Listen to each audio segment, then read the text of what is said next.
Representative. I'm Jim Byron with the Michigan Agribusiness Association. Some of you probably don't know me in the context of export, but over the last 28 years I've been to 60-plus countries, been involved in something like more than $1 billion in agricultural trade from the state of Michigan, and work constantly around the world to develop key markets for Michigan agricultural production, and we're very parochial. When I say Michigan, that's what we're about. Such things as dry edible beans. If you go to Mexico and you're in Mexico City and you eat black beans, the premier brand in Mexico City is actually a Michigan black bean, and it's identified as such. If you go to the UK and you eat baked beans on toast for breakfast, the chances are about 60% these days that those beans and the baked beans in the UK came from the state of Michigan. If you travel around the world to food aid centers in Africa and various other places, we're also very involved in that. One of our fastest growing agricultural trade sectors for the state of Michigan is actually edible soybeans for the Far East. Edible soybeans used in tofu. In fact, it's a market that's growing so rapidly that I think there's something like 15 companies involved in that export just in Michigan right now. I don't need to say anything about fruit. We all understand Michigan cherries, apples, and all sorts of things wind up all over the world doing all sorts of things. But I want to give a little bit of reality to export. First of all, it ain't easy. It's absolutely not easy. It involves a lot of planning, a lot of work. Value matters, quality matters, and certainly it is very easy in export to fail. And there's more that fail in export than succeed.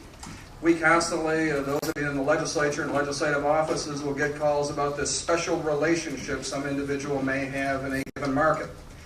If I had $1 for every individual that had called me with a special relationship in Cuba, I could probably move there illegally, but I could move there. The challenge is that there are no special relationships. Exporting is hard work. It involves a lot of effort, and credit is an issue. And that's one that a lot of folks overlook. But credit is a key issue, as are logistics. Physically getting the stuff there is not an easy thing to do. Finally, it's important for companies or individuals that want to pursue export to understand that export needs to be a next step in their market activity. It's not the first step. Don't think that you can export based on the desire to travel. That's a lousy reason to be talking about export. Not every buyer, not every product, it makes sense to export. For example, there's certain things in Europe that they do better than we do that it doesn't make sense to export from the United States. And not every company should be involved in export if they don't have great internal controls and great controls on how things work. And not every buyer is legitimate. Let me stress that again. Not every buyer is legitimate. Not every buyer pays. And not every opportunity is real. The internet has done a lot of things for us. It's also done a lot of things to us. We've also become far more accessible, and it's important to understand that you are dealing with reputable companies that have market opportunities.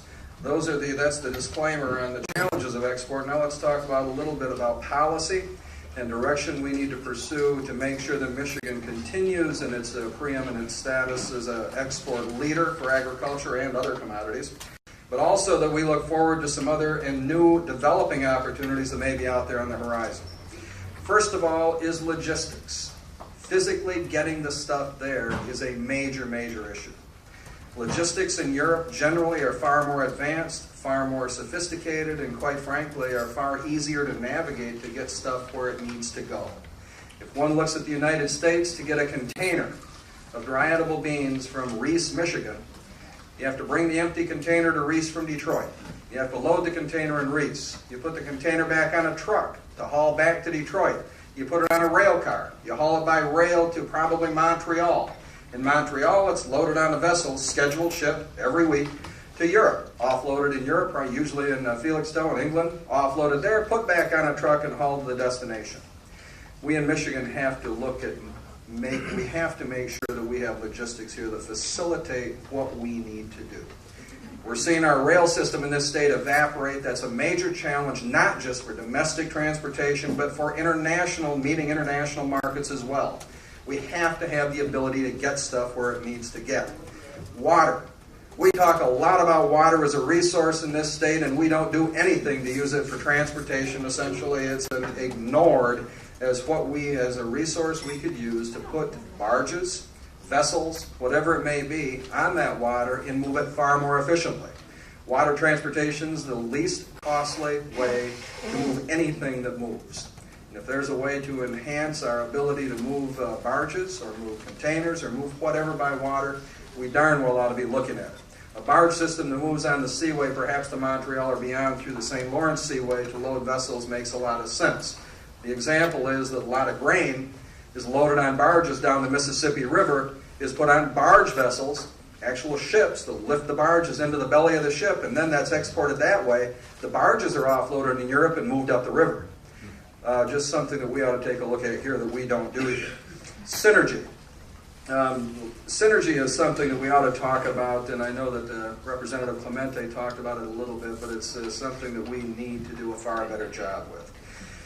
It's frustrating to me, it's frustrating to all of us when we look at a budget for private sector in Michigan, just in the ag community, about $1 million for export promotion, and I'll be in downtown Longway, Malawi, and check in a hotel, and the two people that checked in before me are from Michigan as well. And the people that checked in the night before are from Michigan State University there working with some of their hospitals. We ought to figure out a way that we are doing the same things, or at least talking to people together. And we are guilty in agriculture as well. It's not uncommon for us to be in Mexico City and run into people we know in some of the restaurants or some of the consulates or some of the embassies. We need to make sure that we maximize those resources, and we don't do a very good job of it right now. For example, the governor was in Italy earlier this week. We have 4 customers on the string that want to be buying some commodities from us that haven't bought from us in 10 years. It would have been really great to have the governor at least make a phone call while she was there. Unfortunately, that's not going to happen. Policy issues. Market access, we have some ability to do some things that other countries don't have. NAFTA has been a little bit controversial on the manufacturing side, but for agriculture, at least many agricultural commodities, it's open market opportunities that we haven't seen previously. We essentially have a border with Canada and with Mexico that allows us to move back and forth pretty darn freely. An awful lot of Michigan corn moves to Ontario to supply Ontario ethanol plants. An awful lot of Michigan beans, as I mentioned, go to Mexico to supply markets in that part of the world. We do an awful lot of things with NAFTA, but we also need to take a look at other free trade agreements like CAFTA and some others to enhance that market accessibility. Cuba. Can't say enough about Cuba. We ought to open that market up. There's export opportunities there that we can't even begin to measure. There's investment opportunities there. It's just a pet peeve of mine that we need to watch very closely. Trade barriers are something we always watch. Essentially non-tariff trade barriers we see thrown up at us for a whole host of reasons. For example, we don't have an agreement with the Mexican government on allowing Mexican trucks into the United States. What's that have to do with Michigan? Retaliatory tariffs on apples have been put in place and potentially on beans going forward.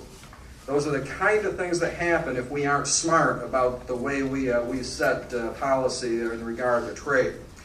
As we look at other policy issues, agriculture, certainly manufacturing and technology all present opportunities for us for export. You know, a lot of people don't know that down in southwest Michigan we have a couple little plants down there that produce a little bit of seed. Actually, they're the 2 largest seed production processing facilities in North America. We supply a huge chunk of the seed that goes into Ontario. We supply a huge chunk of the corn seed, parent seed, that goes into Northern Europe. That's technology because it's primarily Monsanto and DuPont that do that, but it's also many, many other companies engaged in that activity. So even though we talk about ag, and ag ain't sexy, some of the technology we do in agriculture is pretty darn exciting and the kinds of opportunities we have. But bottom line, in terms of trade, there's probably 3 major points. It needs to be a very clear, well thought out strategy before anyone embarks in in international trade. It's not necessarily easy. Identify the key opportunities in markets. Shotguns are preferable to, or rifles are preferable to shotguns. Pick a market where there's an opportunity, where there are logistics that can get your product where it needs to go. The requirements are critical. Understand the quality requirements that those markets demand, and understand the product that they're going to demand. And then you have to meet the requirements that they do require, but beyond that, you need to be consistent. Once you start, you got to keep doing it.